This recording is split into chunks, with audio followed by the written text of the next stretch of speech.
So I did my podcast out of order today. I was going to do this one before No Plan, No Problem, but George is available early, so we did that one first. So I already did a podcast this morning, and it went a little over an hour, and it contained what I consider the darkest observation I have ever laid down on a pod, and that's something. In the original version of this show, Trent Takes On, I did a show that was so dark in the aftermath of the Dobbs decision that I made it my last episode for that for that run. I was like, I'm done. I was driving myself crazy. I was so upset. But I said something really dark on No Plan, No Problem. Catch that wherever you catch this, because it's available in both places, except for YouTube. This one's available on YouTube. No Plan, No Problem is not. Long story, I haven't figured it out yet. I'll get there. It's minus 9 degrees in Minnesota. Let's talk.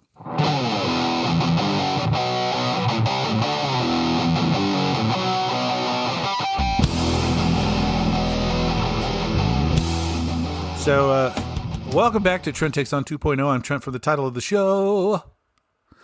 I did a plug for No Plan, No Problem already, so that's good. Check that off the list. I don't have a list that I work from. I don't have a script. I operate entirely without a net, which is, I don't know, good, bad, other. I don't know. Anyway, today, I'm back on a new billing cycle. Hey, to share with you just a moment of thought. And something that I would like for everybody to look out for. I'm looking out for it. Today in Minneapolis, Minnesota, the city is on a strike. It's actually the whole state. They're doing a statewide strike where people are sicking out. They're not going to work. Kids aren't going to school. Businesses are closing. No economic activity. Basically, the idea is we shut it down. We're shutting down the state for the day. And people are protesting in the streets of Minneapolis, tens of thousands. And it is minus 9 degrees. Freaky cold.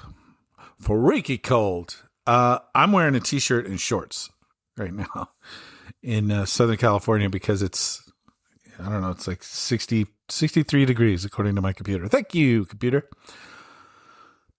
So, Minneapolis is protesting. The state of Minnesota is protesting the activities of Immigration's Customs Enforcement, Customs and Border Patrol, all of these federal agencies that have come in there and performed. I don't know. They claim to be. I had to listen to Bovino, the guy who's in charge of it, stand there and talk about how how ICE didn't detain a 5-year-old kid that they absolutely detained, and he's in Texas right now. Apparently, he's with his dad at least, so I guess that's good. I guess that's good. Probably not. I don't trust ICE. I don't trust any of these people because what they're doing is awful and it's dehumanizing. And when you dehumanize people, you don't treat them like humans anymore. And that's the whole point, isn't it? That's why they call people animals. That's why I had to listen to Dan Bovino. I was getting to this. Bovino. Is it Dan Bovino? Am I conflating him with Dan Bongino? Greg Bovino. Thank you. I think that's right. I had to listen to this guy who's in charge of the Metropolitan Ice Movement, whatever they're calling it, Minnesota Ice Block or whatever nonsensical bullshit name that they have for it. But Bovino stood there and he said the phrase illegal aliens. I don't know. It was a lot. 8 times in like a 20-second answer. And that phrase, the reason that the left doesn't like the phrase illegal alien is because it dehumanizes. It dehumanizes people. And I hear a lot of anti-woke. We don't want. We don't like woke. This is why woke terminology. There are moments where it actually is important, and this is one. Some of the things, that are considered woke. Some of the things that liberals have a tendency to get pissed off about that really shouldn't. It's not that big a deal, but this one is. Referring to people as aliens is not fair. It's not right. It's dehumanizing. When we think of aliens, we don't think of people. We don't think of them as humans. And that's the whole point of it. That's why the Republican Party says it all the time. It's why they flex that muscle. And it's why we try to combat that by saying undocumented persons. Because that's who they are. Technically speaking, being in the United States without documentation is not a crime. It's not. It's a civil trespass, as they say. If you cross the border in a non-approved spot, that is a misdemeanor crime, illegal crossing. If you repeat that, it becomes a felony.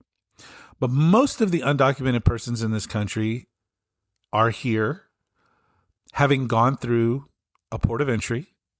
In other words, a perfectly legal entry into the United States. And they have applied for some sort of status. They just don't have it yet. Most of the people, undocumented persons here, are attempting to gain some form of residency here.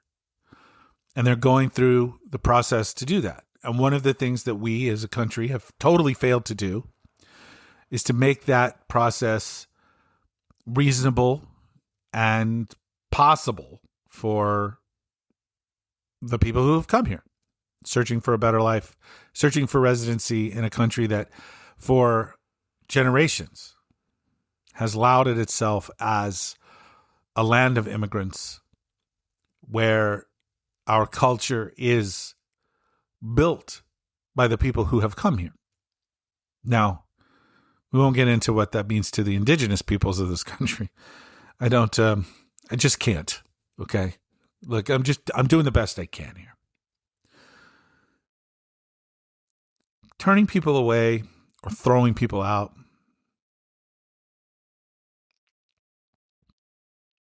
for any reason at all, beyond true criminality, is racist. The way they're doing this is racist. Full stop. It's racist.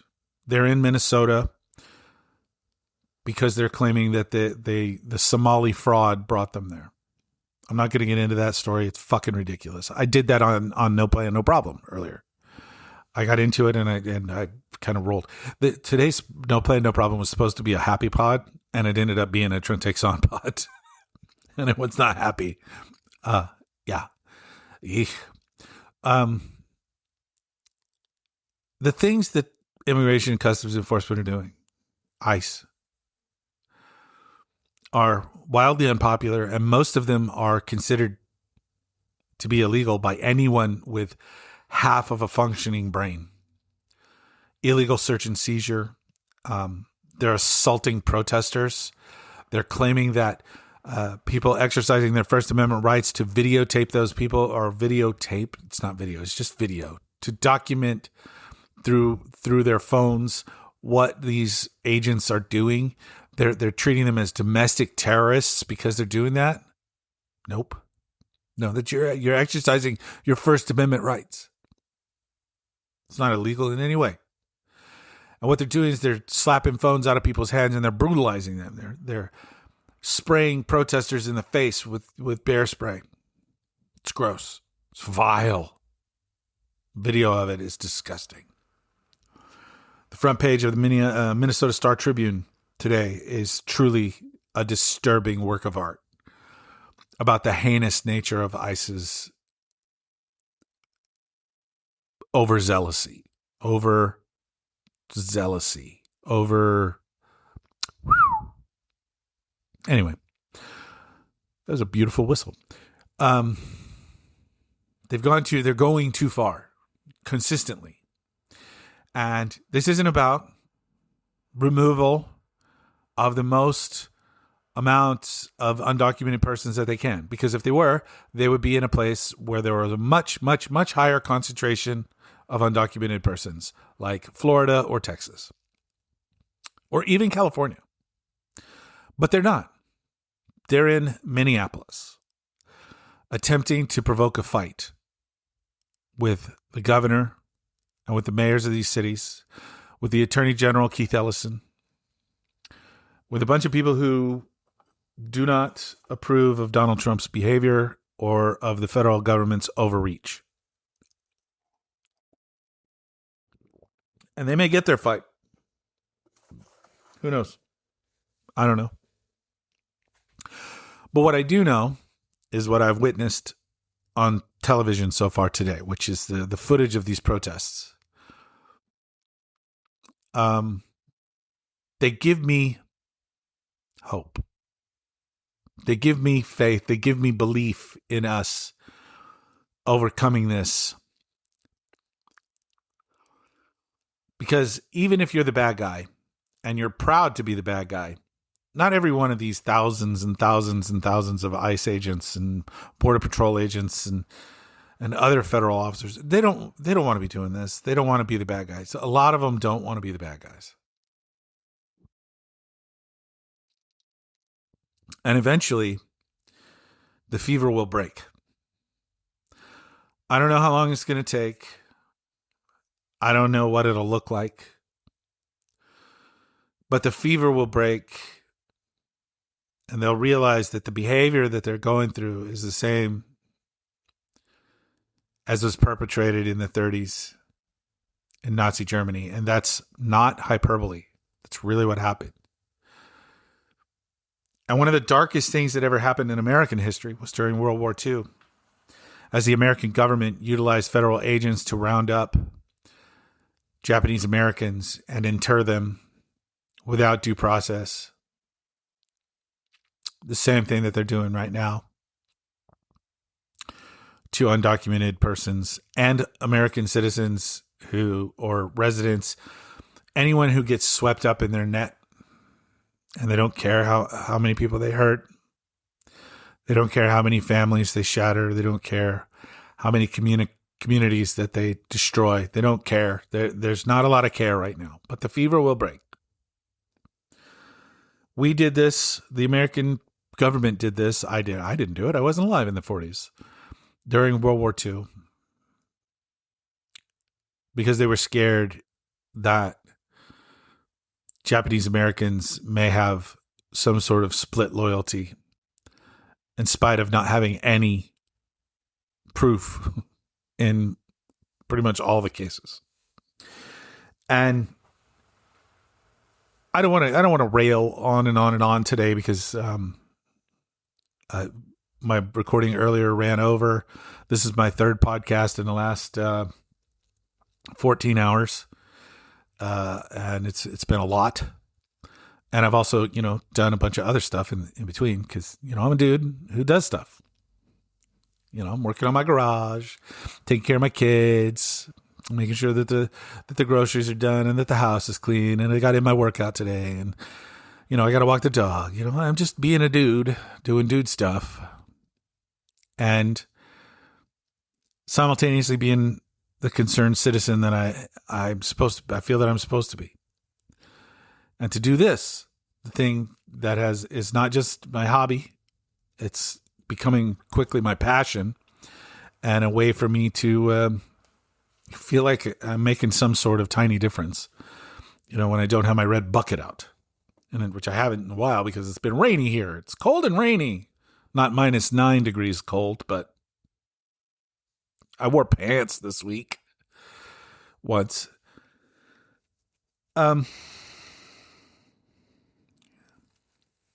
The things that they're attempting to do, and in some cases succeeding, they're wildly unpopular. And this boycott and protest is a direct response to that. And God bless them all. The protesters, the boycotters, not ICE. Fuck those dudes.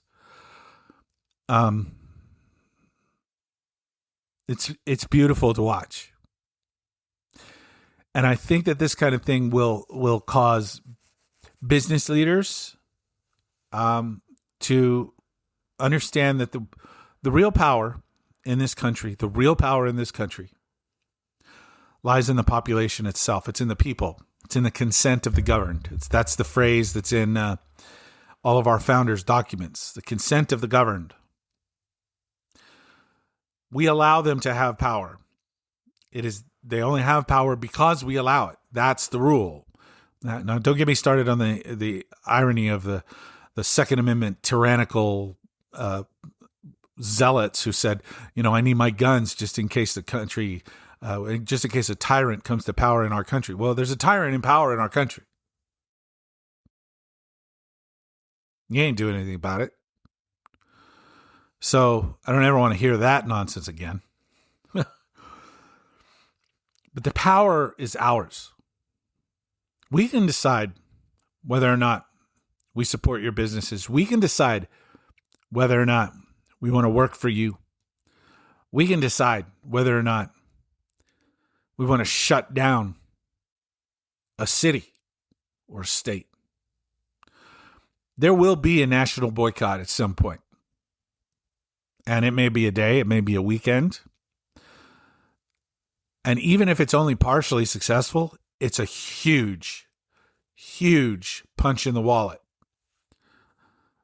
It's a reminder that the real power in this country is on the streets in Minneapolis right now. It's on the streets on No King's Day. It's the people who built and maintain this country every day. Regular people, regular Joes, who are just trying to do their best to live a comfortable, happy life with freedom and the ability to pass on whatever they want to whoever they want.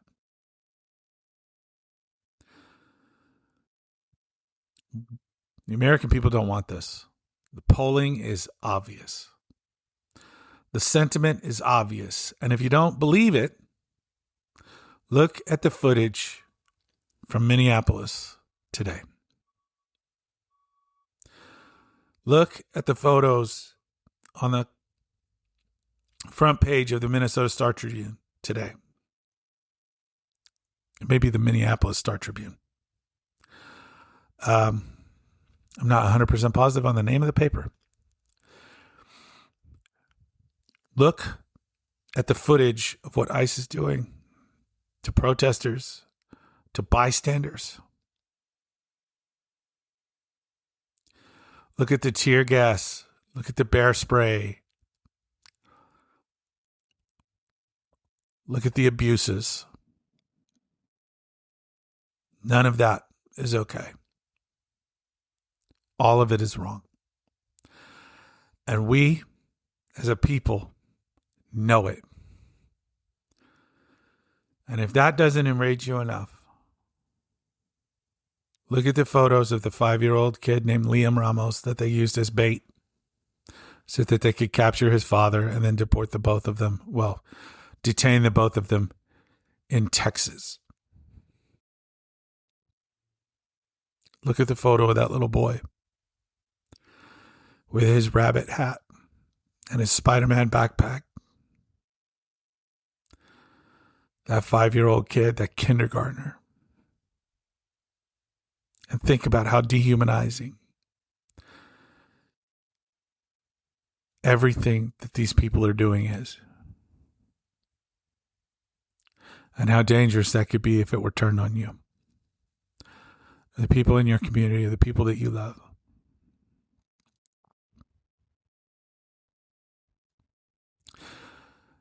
Abolish ICE is now a centrist position. Defund them, get rid of them. As it stands, this is an unaccountable governmental department that is completely corrupt and abusive to its core, and every single one of them should be fired and investigated for potential abuse and then held accountable for their actions.